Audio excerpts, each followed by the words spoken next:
আজকে ১ মিনিটের মাদ্রাস থেকে দ্বিতীয় নম্বর সবক পড়া হচ্ছে। বিসমিল্লাহির রহমানির রহিম নাহমাদুহু ওয়া নুসাল্লি আলা রাসূলিল কারীম। ১ নামাজের বিভিন্ন শব্দের অর্থ। সুবহানাকাল্লাহুম্মা অর্থাৎ আয় আল্লাহ, আমরা আপনার পবিত্রতা বর্ণনা করছি। ২ একটি সুন্নত। গতকাল নামাজে দাঁড়ানোর সুন্নতসমূহতে একটি সুন্নত বর্ণনা করা হয়েছিল। সেটা হলো ক্যাবলামুখী ও সোজা হয়ে দাঁড়ানো এবং মাথাকে না ঝুঁকানো। আজকের সবক এই যে পায়ের আঙ্গুলগুলিও ক্যাবলামুখী রাখা এবং দুই পায়ের মাঝখানে ৪ আঙ্গুল পরিমাণ ফাঁকা রাখা। একটি কবিরা গুনাহ।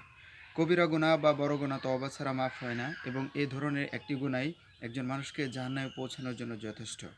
গুনাহটি হলো কোনো মানুষকে খোঁটা দেওয়া, ঠাট্টা বিদ্রূপ করা। গুনাহের ক্ষতিসমূহ।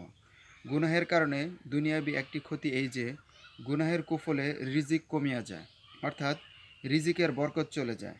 বাস্তবে রিজিক দেখা গেলেও উহার উপকারিতা লোপ পায়, যেমন অসুখ বিসুখ, বিভিন্ন পেরেশানি এবং অপব্যয় ইত্যাদিতে খরচ হয়ে যায়। ৫ ইবাদত বন্দিগির উপকারিতা।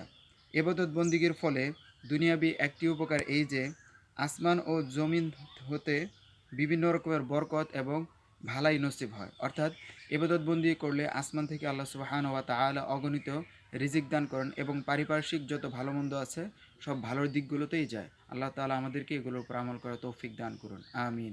আসসালামু আলাইকুম।